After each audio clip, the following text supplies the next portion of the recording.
Ladies and gentlemen, you are checking into the Three Count podcast, and you are with Top 5 Dead or Alive, Sammy Diaz. Do you wanna get live with me? Do you really wanna ride with me? I'm in the club, baby, grind on me. Welcome everybody to another great edition of the Three Count Podcast presents Now Entering, and I'm your host, Clifford Red Dog Miller, the man that leads you up that mountain called wrestling. And by season 5, our 300 and something episode, I would just hope you'd say with me, I am your Sherpa, because like your tribal chief, acknowledge me. But like every good Sherpa, you gotta have someone who's been there, done that, and can do it more efficient than you can. That's why it's never about me. It's about who's entering the ring. So who's entering the ring today? You can find this person at the Wrestling Open. You can find him at Focus Pro, Tesla Strength, Blitzkrieg Pro. You can find him on Live, Resemble, and Fight Life.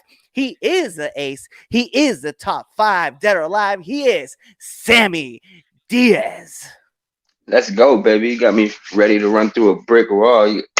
That's the intro right there, man. Appreciate it. Thank you for having me, man. Appreciate it.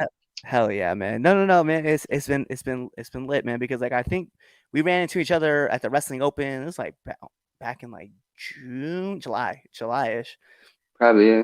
And I feel like every time we see each other, man, it felt like it like on the first time, and it feels like it like the most recent time. It feels like we never miss a beat. It's just like we get together. It's like two old friends. Like we never. Not for sure, man. I always try to show love to everybody. Like, I don't care if I've known you for a long time or if I just met you. I'm gonna treat you the same.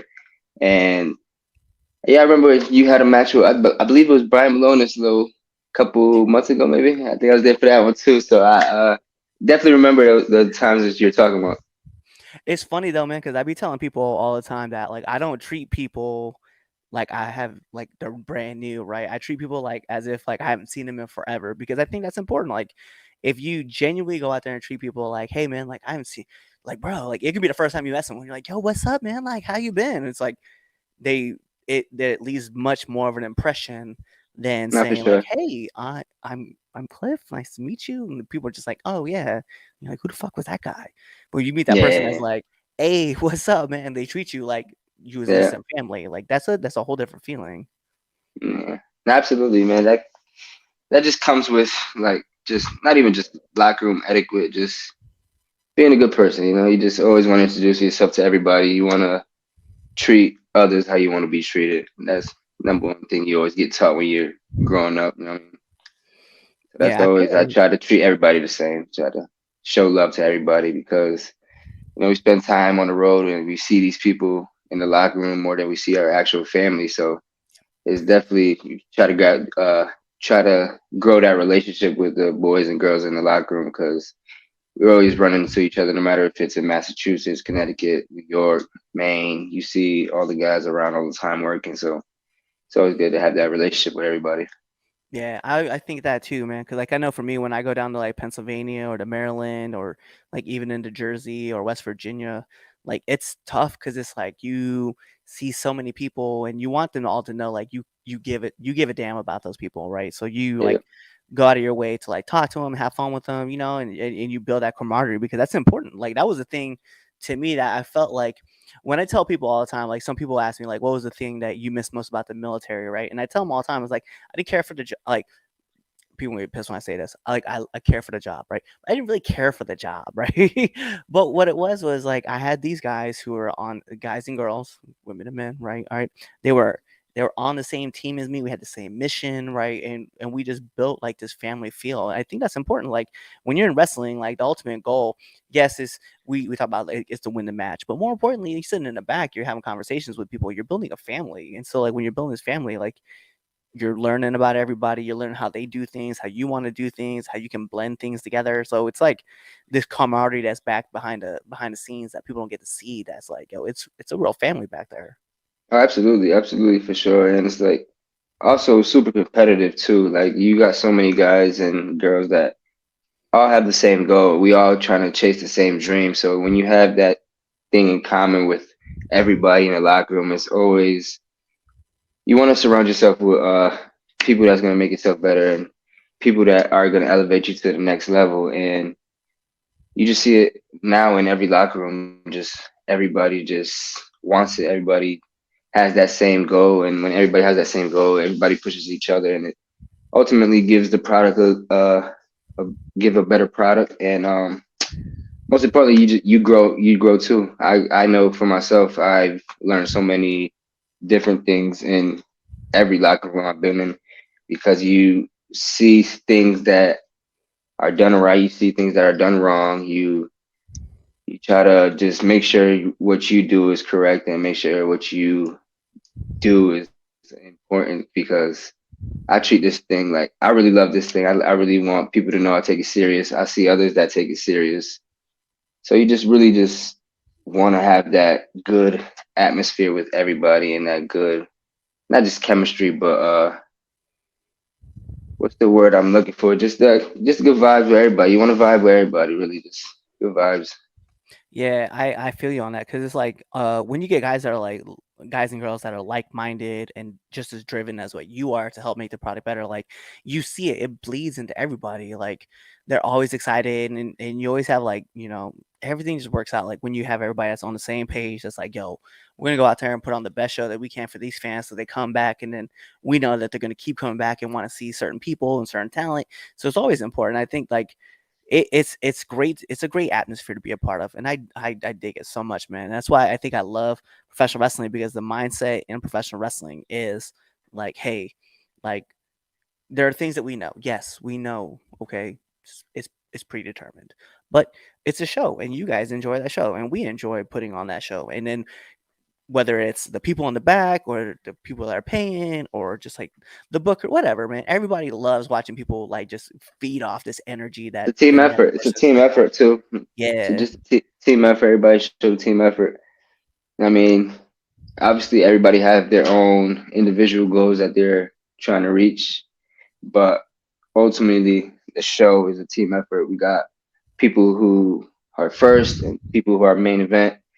Everybody in between. That whole show is it's put together for everybody, you know. So it's room for everybody to shine, and just trying to make the most out of each opportunity is really what I try to tell everybody, that always ask for advice or anything. They just always anything you could give me. I just like just make the most out of every opportunity. Every time you step into the ring is an opportunity. So just do what you do good and try to stick to it. You know. Yeah. So it's funny too, because like when you're talking about like building and building a camaraderie, I think one of those things that's very important that a lot of people talk about is like networking. And it's one of those things where like I will be honest, man, like I love going out and meeting people and talking to them and stuff like that. And so like this is why like I built a podcast, right? So I can network more out and like get to meet people and talk to them, pick their brains a little bit about like how they came into business or what was the moment that drove them into the business or like, you know, it just a whole plethora of things I can ask about. Like especially like one of my favorite things I love asking people is like what's one of the hardest lessons they've had to learn being in the business. And it's that moment where I get to see like everything open up and talk about like, yo, this is crazy, but like some things that aren't talked about, right? Like sometimes you hear about a person say, you know, not everybody's gonna be on your team, and then Mm, not everybody's looking out for your best interest, or you know, take advice, digest it, and then find the stuff that fits for you and stuff that doesn't fit for others. So it's like this podcast has been like one of those things that like I've spent thousands of hours yeah, doing, but it's given so much. And I think that's what's important is that, you know, being a master of your craft, like you have to spend those 10,000 hours to be a master at something. And sometimes it's not going to always be in a ring. yeah, that's absolutely right. Now, because a lot of people ask me like, what's frustrating? And like, obviously, you want to win and you want to keep succeeding, but I'm a true believer of like hard work pays off and the cream always rises. I mean, I'm a real believer in hard work pays off. Because even like if it seems like it's not paying off, eventually you keep doing the right thing, it's gonna pay off. If I go on a fucking I don't know if we have any yeah, we good? No, we good, man. Yeah, yo, let's keep it 100. Yeah. The, All right, now I if I go on on a losing streak for 10, 15 matches or whatever, obviously I'm upset, but I'm not gonna go pout about it. I'm not gonna go tweet about it. I'm not gonna go. I'm just gonna make sure that I keep doing what I could do best of my ability, and like I said, I know hard work pays off. I know what I could do in the ring. I know how athletic I am. I know what I do good, and it took a long time, but this like last year and the year before that, things started picking up as far as like more bookings that I've wanted and working promotions that I have wanted more often. And it just never once have I ever complained about losing or winning or not having a championship or winning championships or whatever. I never complain about stuff like that. Stuff like that comes with reputation, with hard work, and when someone decides to invest in you. And if you just show up and continue to show out and make sure you do your best ability, I believe that a promoter or even fans pay attention to that and they like he's still good, you know, he's still got his head up, he's still cheering like he's on a 20 win streak, but he's losing. But just making the most out of those moments and just yeah, bro, just not everybody knows what they should and shouldn't do, you know. Everybody knows what to tweet and not to tweet. I never Yeah. complain about nothing. I'm a real believer of hard work pays off, and past 2 years I've been really happy how things been going for me, but I still got a lot of work to do, and I still got so many places that I want to go. So, like again, I'm a real believer hard work pays off. So, It's one of those just things that trying to like stay humble with that too, you know. I see. I love the fact that you said that. Right. It's one of those things that like I think about constantly because like when I left the military, I left as like an E4, so I wasn't quite into that like non-commissioned officer yet. But I always keep myself thinking about like I'm gonna stay a grunt for life, right? Is what I always call it. But then like somebody else said something that made sense to me too, and it was from like CM Punk back when he was fighting in the UFC, and he's like, "I'm a white belt for life." And I think about that mentality. It's just like, yeah, you always have to constantly grind and grow, be appreciative for what you do have, and then Absolutely. accept the things that you're working on, right? But ultimately, like, yeah, you should also be just happy, like, hey, you're here doing the thing that you wanted to do, right? Like, I know Yep. I talk about it like with a lot of people, right? There's what 9 roster spots, 10 roster spots on an NBA basketball team. There's 58, 59 people on an NFL team, right? So all those people who wanted to be high school athletes and wanted to go into the pros aren't necessarily there, but you have like followed your goals and your dreams of wanting to become a pro wrestler, and here you Yep. are, like you're in the world. Like now you just talk about levels to the Yeah. game. I tell my boys all the time. You know, you got friends that always ask you, yo, when you go into WWE, when you go into NXT, the regular fans that don't watch wrestling or just don't know how Yeah, it is. I always try to explain it to them like it's like music. Right now, I'm dropping mixtapes. I'm just trying to hopefully get a record signed. I mean, that's how I kind of explain it to him. But yeah, man, it's crazy. Like backtracking, like damn, what we just talking about? I just my mind went blank real quick. no, we was talking Yeah, about the idea of like grinding to the next level and just like being yeah, appreciative yeah, of where yeah, you are. yeah. Absolutely, bro. Absolutely. I tell yeah, that's what I'm gonna say. I tell my friends all the time. I could retire today, and I could say I accomplished my goal of becoming a professional wrestler. There's levels to the dream, there's levels to the goal, but I accomplished my goal of becoming a professional wrestler. And that's what I tell my boys all the time. Like some of them were hesitant to try it. Some of them like I had one friend that did training and he was just like, yeah, this ain't for me. And I could respect that more than not trying, you know, Yep. because at least he tried. And that's why I try to tell him all the time, like, yeah, I could retire today. Like if things don't like if something happened and I can't wrestle tomorrow, I could say I was a professional wrestler. Yeah, I think about that too. I know I have a bunch of friends, and one of them in particular, right? He pops in all the time, like when we do our debate shows. His name's Anthony, and he's seen me like go from where I am to where I was to where I am now. And he's like, "Dude, I want to try pro wrestling." I was like, "Go try." I was like, "What's the worst case that happens? You jump in a ring, you take a bump, and then you realize, like, you know what? It's not for me." Or you do jump in and you realize it is something for you. And he was just Yeah, like, bro. he's like, "Oh, yeah, well, I mean, you make it sound like so easy." I was like, "I'm not saying it is. just saying, when you walk in the door, it's easy to walk in the door. It's hard to want to put in the work, because after that, it's like, all right, well, now I got to learn how to bump. I got to learn how to do this. I got to learn how to do that. I got to build a character. I got to do this. I got to do that. I got to pull from this. I got to watch videotape constantly. I'm like watching the product and see what people like, what people don't like. And then you're like, I'm so lost in this world. And then you have to pull yourself out and then like remember, like, there's places for everything that have to fit. Like, you do have to mind yourself and keep yourself in line. Otherwise, this world will consume you and you're just going to be like, I'm obsessed with every single thing that happens. And then you burn out and you're like, Yeah, I need yeah, to. yeah. Because I remember the first time I stepped into the ring, I was just like all giddy. I was like, yeah, I'm in a wrestling ring right now. You feel me? So it's just like I remember that first time, and then just I always wanted to learn the fundamentals before I did anything else. I always practiced my rolls. I always did my 3/4 rolls, back bumps, ran ropes before and after class was over.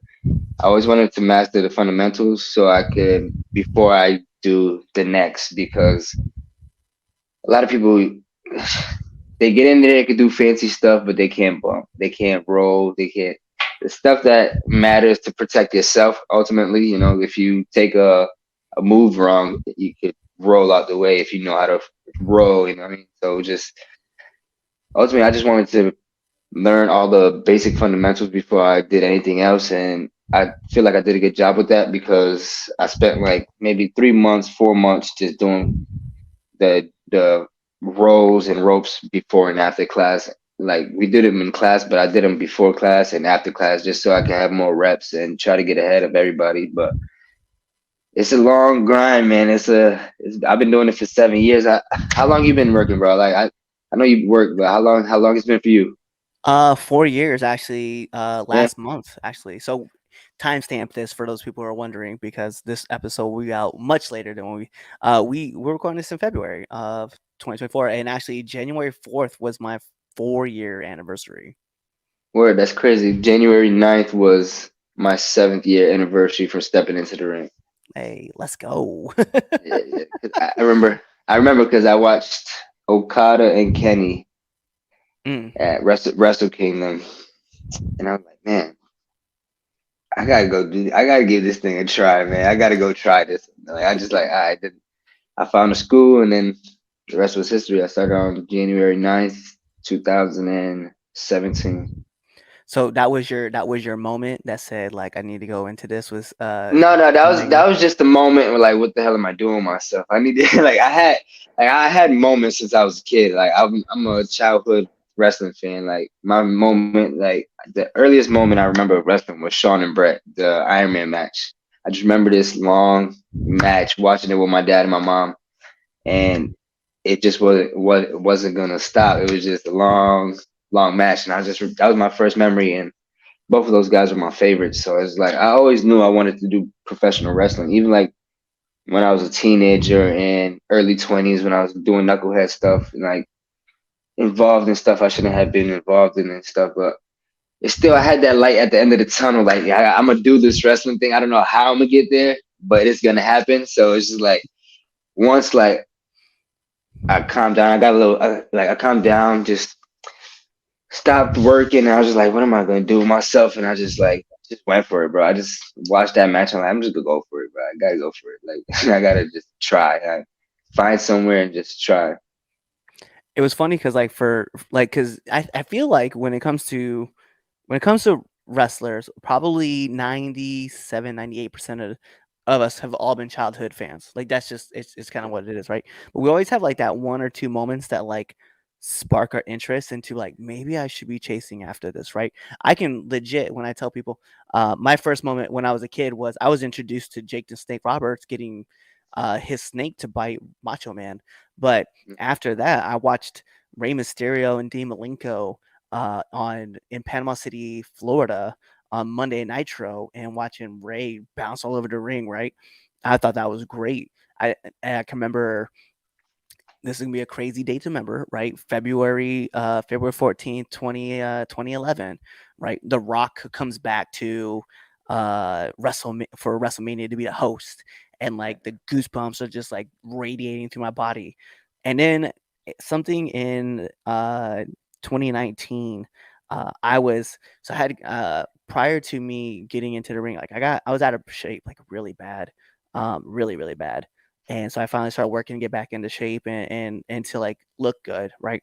But I ran into this random kid who was wearing a John Cena t-shirt, and because he was wearing this John Cena t-shirt, we started talking about wrestling, and I was like, bro, like this is cool. Like I have someone I can kind of talk with wrestling with, and coincidentally, in my headphones was also playing wrestling music, so I ran into him again at a random grocery store, and I was like, "Yo, dude, what do you do?" And he's like, "Oh, I'm a wrestler." I was like pro wrestling? He's like, "Well, not exactly pro, but yeah, wrestling." And I was like, "Oh, I got you." I was like, "Yo, let's get it." I was like, "How do I? Can I come check out one of you guys' shows?" And he's like, "Yeah." And I walked in, and I was working in the dark arts for like 9, 10 months, and then one of my friends was like, "Hey, if you want to do something, here's this person you need to get trained by." And I was like, "Okay, cool."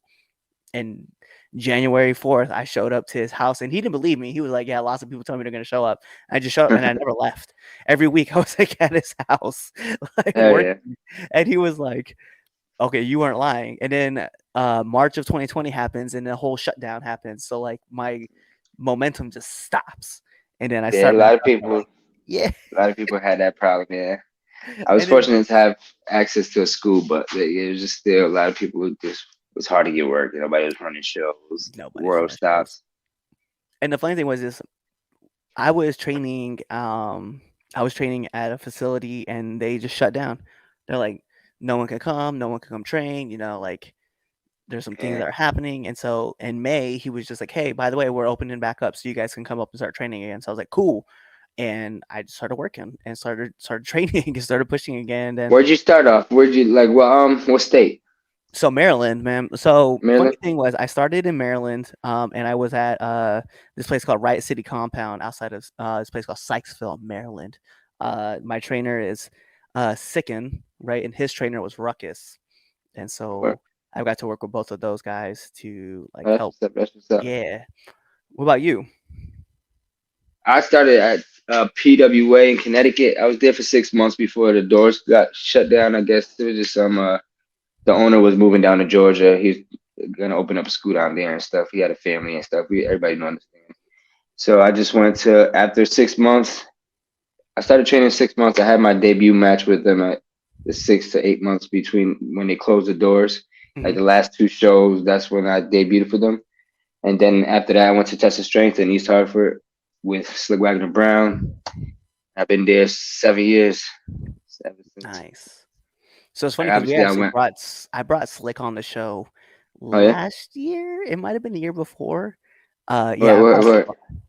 just to talk with him about test of strength because I was definitely Yeah. interested. I had heard about it through a couple friends, and I was like, "Oh, what is this?" And I was like, "It's in Connecticut." I was like, "Bro." At the time, I lived in Maryland, and every so often I would pop up to Massachusetts, right, Oh to just word. because I got family up here now. Yeah. So I moved, and so I was like, "Yo, I'm just gonna just kind of keep my name in the hat and just kind of like talk to Oh people." yeah. So started networking, and that's how Yeah I yeah. That's what's up. started Yeah, meeting man. people. Slick's the man. Slick's the man, man. He's. I've been fortunate to have him as my trainer, my coach. Doesn't get enough flowers. I always call him the evil genius. Every time we're in training, I learn something new. He's always, I mean, he's got a great mind for the business, psychology, and all that other stuff that people don't really get into. But when we're there, he tells us like reasons why not to do something, why, and sometimes it might work. And he just say, "Try it. Let's see the reaction we'll get," and stuff like that. We're just always helping and growing the young talent. We got a lot of good guys that came from the school that are doing special things right now. Guys like Ichiban, Yeah, and we got guys that are learning and starting to break their butt and work their butts off and getting their name out there. We got another guy, Patrick Saint. He's doing really good right now. Got a couple other guys like Hustle and Muscle. They're good friends of mine right there, Richie and Jay, Eli, Elijah Six. Got so many other guys, but we just just trying to grow everybody, help everybody grow, and that's the same thing. Like every time I go to another school or dojo, is trying to help the younger guys to make sure that they're ready. Or cause it's one thing to be ready, but it's like another thing to be like ready to what yeah. this business brings. craziness and the BS that comes with it. I think, yeah, I think that's something that really like it kind of gets overlooked, but it was something that I know Bubba Ray talked about on Busted Open, right? He was talking about people always talk about I love the wrestling business, and he said like nobody loves the wrestling business. Everybody loves wrestling, but once you get into the wrestling business, nobody loves it. Yeah, word, man. That's what everybody says. It's a lot. They say what we're doing now is a hobby with getting paid or whatever. Like we're independent right now, so make the best out of your schedule because once you actually sign a contract, it's time to go to work and it's time to really look at business like it's business, you know. And even Yeah, now, I try to keep that business mindset now at a not I want to say early age in my career, like an early phase, but like it's always trying to keep business when it needs to be business, you know. And I don't politic with nobody how they want to run their shows, but like as far as like obviously making your money or whatever you got to do, like do what you got to do. But there's other guys that's out here that's working, busting their ass for less, and will get more opportunities. And there's guys that's out here that's asking for crazy amount of money that might just get work once a month or twice. You know, so it's like you got to just pick and choose, but make sure you just do what's best for your business, best yeah. for your brand, also. You know, That's how I was gonna agree. I was like, just do what's best for you, and just exactly. Yeah. like don't compromise. I think that's another thing a lot of people do. They compromise their morals. They're just like, yeah, Yeah. like, and I joke about it openly with my friends all the time. I'll be like, yeah, here's my set of morals, but for the right price, these are also my set of morals. It's Yeah, like, yeah, don't do that. exactly. Don't do Yeah, that. Don't be that yeah, guy. yeah, Like, yeah, yeah, just be exactly. Nah, nah, you. not work. Hey, so let me ask this question because I love how we're getting through this. But I have I you've been 7 years. Like you got to have one of these, man. I need to know what's the worst bump you've taken. Oh, easy. Nah, I was just talking about this earlier. I took an Alabama Slam that was rough, but lately I don't know. I've been taking a lot of like double A spine busters. A lot of people have been using the double A spine busters, and some people are good with them. Some people are a little pulled down with it. So like you get that whiplash off the mat. Like so, Mm. that's a rough one that's been taken. But as far as a bump, uh, they all suck. Yeah, After a while, they kind of like blend together, and you're like trying to make, yeah. but I you always can't have like remember which one. one. They all suck. But for Like me, one or it two. was definitely the I want to say the Alabama Slam or a double A spine, like not a Farouk spine buster, but one of like the Rock Batista one. How they do it, like the snap one. That Mm. was a rough one. That was a rough one. See, I like so the way I thought like to throw spine busters is like it's kind of like a mix between the two, right? Between like a double A and Farouk, right? So I'll pick a guy up, I hold one leg and I put my hand on the middle of their back, and I like to Yeah, leave their foot. I like to leave the left foot hanging, right? And the reason why is because I'll take my right foot and I'll sweep out the left, and then we just go down together. It just I yeah, got you. the way I look at it, man, it looks so impactful, and I'm like, bro, like I love throwing this thing. I'm gonna keep Yeah, doing it. yeah, But I've yeah. For seen other sure, bro. people, Hey. yeah, I feel like other people were like, "Bro, like that's dangerous. Like you could break a dude's leg." I was like, if you literally watch me sweep everybody's legs out, you'll see that there's no way that's gonna happen because I'm Yeah, landing first. Like, why would their leg land if I'm pulling it up with yeah. them? It's wild. But it is what it is, man. I've hit that move probably 100 times, and only one person has ever decided they want to put their leg out, and I was like, "Don't ever do that again." I told him, I was like, don't put, Yeah, let me help you." that work. No, I feel for I was talking about this with my trainer actually earlier today. He was I was talking about, I was like, hey, remember when I did the talk damn it, Tawaza's giant senton in February in a cold ring that was stiff as shit, and he was like, yeah, have you done it since? I was like, bro, I hadn't even done that. I haven't even thought about doing that move. I was like, because I was like And giant senton, never will I do it. yeah, I don't know, man. Those cold rings are rough. Like when dojo is cold, I definitely rather it be hot and sweaty than it be Yep. cold. 'Cause it always takes a long time to warm up. The problem though is that like if you do it on a hot day too, and the rings get too Yeah, if it's bouncy. outside, yeah, if it's outside or like I hate doing outside shows, and then they have the freaking that canvas that that A shiny black canvas. canvas. That's oh man, it's the worst. I feel like it's instant sunburn every time I hit a black canvas.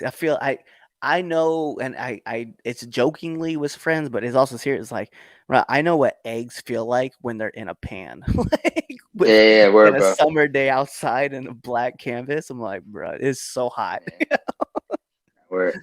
What's the worst bump you took? What's the worst bump you took? Outside of Tozawa, man, the Tozawa Jazz sent on for no reason. I took So this was recently. Actually, I've talked about this a couple. I talked about it with the person that happened with actually on this podcast.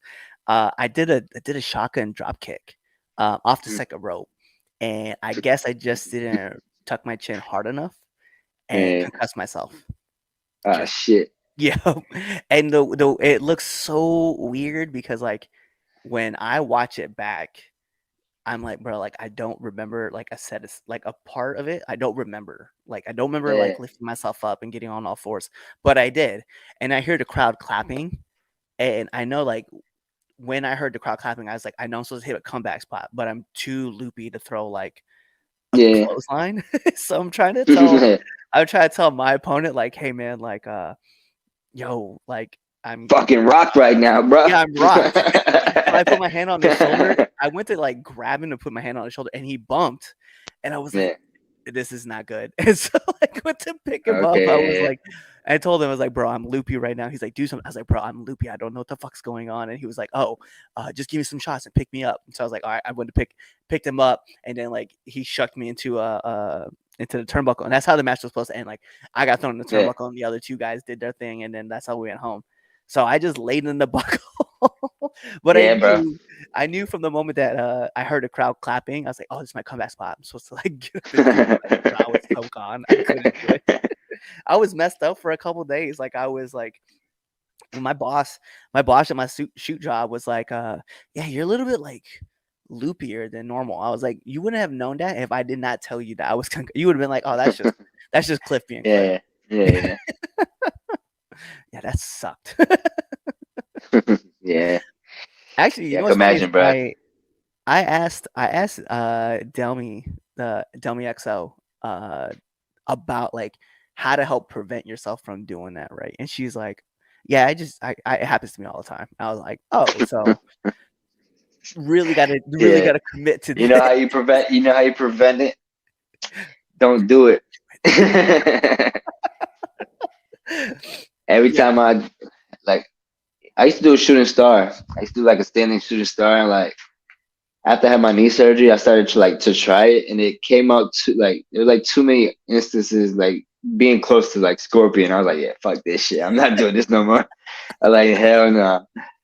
It just like it was getting low on impact, so I was like, yeah, I can't do it no more. Like, not can't do it no more. Just I'm not gonna attempt to do it, and if it doesn't look good, like, right. That's like I think that's the one thing that I feel is kind of cool about pro wrestling is, and we talk about it all the time, right? Like we're not gonna do something if it doesn't look good, right? Like yeah, for sure. You don't you wanna, gotta be on point with it. Like you can't half-ass shit in this sport, in this performance, yeah, whatever you want to call it.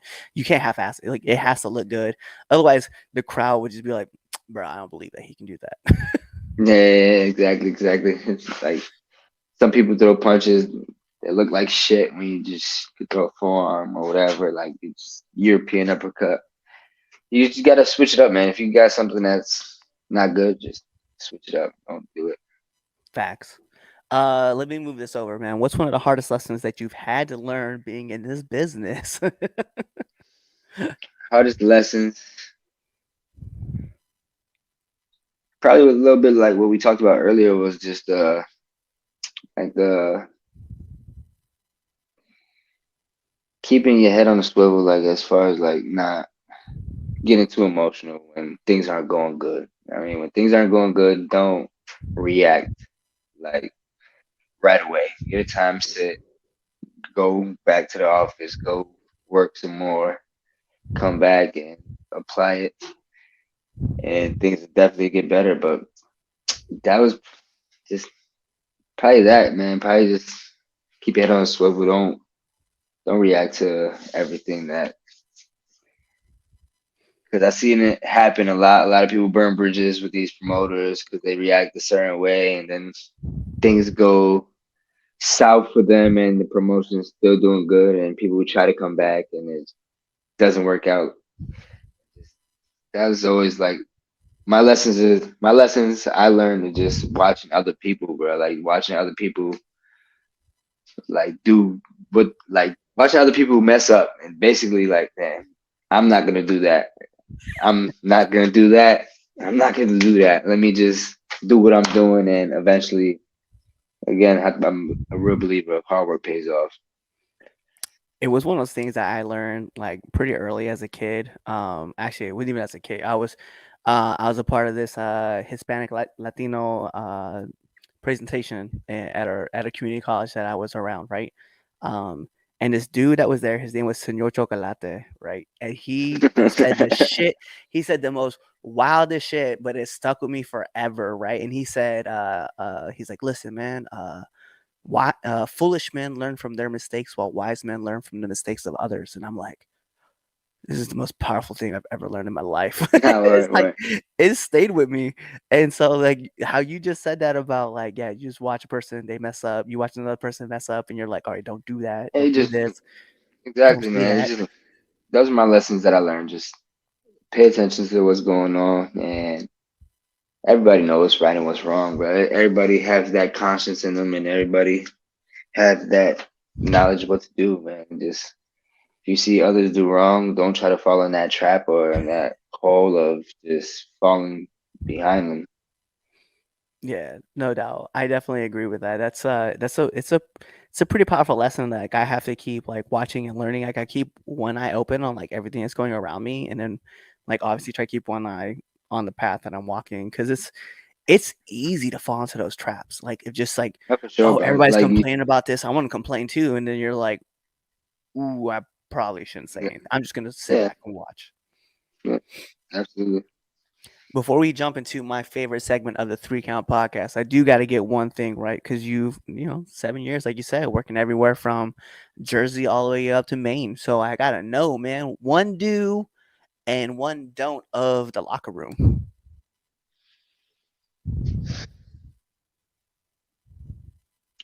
One thing you must do is acknowledge everybody, shake everybody's hand, say what's up to everybody. One thing you must do is make sure you check the team. When I say team, I always say the IWT TV team.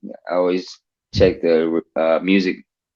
Check out Rich. I always check on John Roy, Ray, the whole crew. I always the guys behind the scene that make us look good. I always make sure I go see them, even if I don't see the boys yet. I make sure I go say hi to them first, or the guys that take care of us, you know. And obviously, that's the dudes. Acknowledge everybody, shake everybody's hand, and the don'ts. Don't go in nobody's bags. Don't steal nobody's shit. Don't uh leave a mess. I mean, don't leave a mess behind yourself. Make sure you clean up after yourself. But ultimately, don't go in nobody's shit. You don't want nobody going through your bags or anything, or No, I don't feel steal like no white tape. Don't leave your white tape around. That's the number one thing that gets stolen. Yeah, and I am guilty of stealing somebody's tape before because it was on my chair, so I didn't know whose it was. I was the last one in the locker room, so I was just like, all right, I guess I'll take it. I But feel yeah, like that definitely do's and don'ts, bro. You gotta make sure you shake everybody's hand and don't leave a mess. And don't steal. yeah, don't steal tape. Ask, find somebody, ask first. Yeah. That's it though, man. If you're in the locker room, you're like, "Hey, who's taping this?" and no one's claiming it. All right, well then it's a free roll of tape. But if All I gotta do is anybody got white tape, somebody's like this. Here, take some. yeah, here's my tape. You know what's funny is when I get asked that question, like I always hear people say, "Yo, anybody got tape?" And I'm like, I'll ask the question, "What color?" Yeah, And they're yeah, like, yeah. colors? Like, yeah, Yeah, man. yeah. I've got White red, or I got black? blue, I got Oh, you black, got I got colors? white. Yeah, I got pink. Word, Like, hey, word. yo, man, if you're Hell yeah. trying to Like I have Hell it yeah. in the bag. I got orange for some reason now. I got orange and purple tape. Like in my bag, I do. Like I always have like some random ass roll color that people just get thrown off with. So I'm like, whatever, bro. Like let's get Word, it. word. Yo, so we're gonna jump into my favorite part of the 3 Count podcast, and that is the 3 Count podcast, 10 count questions, and this is how it works. Mr. Diaz, I'm gonna fire off 10 questions at you rapid fast, and whatever your answer is, that's your answer. Got you. So we're gonna put on the imaginary timer for added pressure. Bing! Oh, And in the words of my favorite commentator, Mike Goldberg, here we go. SmackDown or Raw? raw. Favorite movie? Scarface. Let's go. Apple or Android? Android. Favorite cartoon?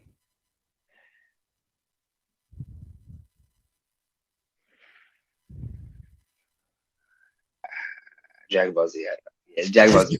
Yo, that's funny. Let's go. Let's go. Marvel or DC? Marvel. Favorite actor? Denzel Washington. Let's go. Chocolate or vanilla? Vanilla. Depends what situation though. Vanilla. Favorite podcast? This one right here, 3 Count Podcast. Let's go, baby. Let's Yeah, go. that's it. Nominate one person that you want to have on this podcast. Ichiban. Let's go. It's gonna be very hard. It won't be. It won't be an interview. It won't be an interview. But it just, I always say, he's always a person I throw out to go do podcasts and interviews because it's always funny as shit. I gotta get his translator on here too. Like, yeah. low key, like I always thought it'd be kind of funny to be like just have him on an interview and then just like put subtitles on the bottom, but just like not accurate subtitles. Yeah, have him Just say Ichiban everything and just have subtitles of different like sentences and shit. just like Yeah. but like at one point it's just like he says like Ichiban #1, you just put down like many decades ago along the Yeah. Exactly. Yeah. Yo, Yeah. let me know. This is my favorite question to ask every single person that comes on this podcast. Favorite curse word? Shit or fuck, man. I always say that. That's my two go-tos right there, man. That's it, man. There's like no other. It's crazy because I hear a lot of other people with other words. I'm like, yo, the first two, like, it's got to be either shit or fuck. Like, it's just It's like, those are the best words. They go with everything. yeah, you drop something, oh shit, you fucking right there, fucking you say everything, you know. Facts. All right, man. Those are all my questions I have to give. But the last thing I need from you is to let our listeners and our viewers know where they can find you. You can find me on Instagram, Sammy Diaz Wrestling, or you can find me on X, Sammy Diaz Jr. I know I should have the same hashtag for everything. I should have the same tag for everything, but also check into my YouTube, Top 5 Sammy Diaz, and check out my vlog. This is a top 5 vlog. I believe I'm on episode 14 now. I'm having fun doing this, so it's taking myself out of my comfort zone and doing something different. So I'm really having fun doing that with the boys on the road and stuff. So you already know, man. 3 Count Podcast. That's where we at, baby. Hell yeah! I can't wait to see this footage on that show if it Hell happens. yeah. Not for sure, bro. Hell yeah, I'd cop out some stuff. But for all you listeners and all you viewers, you know what that means. Like every great part of a wrestling match, we got to take it home. Because this is the 3 Count Podcast with just now in ring, and now I'm your host, Clifford Red Dog Miller, the man that leads you out that mountain called wrestling. And like I said, it's never about me. It's about who's entering the ring. So who's entering the ring? You see the man right there, the myth right there, the top 5 dead or alive, Sammy Diaz. And you guys know what to do. Tune in to the next episode and be there, or you're legitimately following us on all of our social media platforms. You're even subscribed to our YouTube channel. You're following us on Spotify. You're even checking us out on Amazon Music or on iHeartRadio or whatever that dumb jingle is that they do. You're even buying all of our merch on foryourwear.com or on prowrestlingtees.com. You're telling your mom about us, you're telling your dad about us, you're telling your uncles about us, your aunties about us, you're telling your cousins about us, right? Or you're telling your enemies about us because we love haters too. So you're doing all that stuff, or you're really just kind of waiting for this episode to end, you're waiting for the outro, and you're choosing another episode to listen to. Kawaii. What's going on? It is Clifford Red Dog Miller, the man that leads you up that mountain called wrestling. And what we need from you guys is to kind of show some support, right? We want you guys to go to our YouTube channel at the 3 Count Podcast, go on to our Twitch channel, 3 Count Pod, or even our Facebook page, 3 Count Podcast, and just give us a like, follow, subscribe, even give us a comment, right? Do all that cool stuff. Share it with your friends, share it with your family, share it with your enemies, right? Or you can even come talk to us and just chat us up, right? Find us on Twitter at 3count_pod. Find us on IG and on TikTok at 3 Count Pod. Go ahead and leave us those comments. We want to hear from all of you guys. We're going to keep putting on videos and stuff like that. We want to keep making this content better, so we want your guys' support. Also, if you guys want to, go support us at prowrestlingtees.com/the 3 Count Podcast, or even find us on foryourwear.com. Give us the support. Show us your guys' love, because we want to give it right back to y'all. So, in the meantime, love y'all.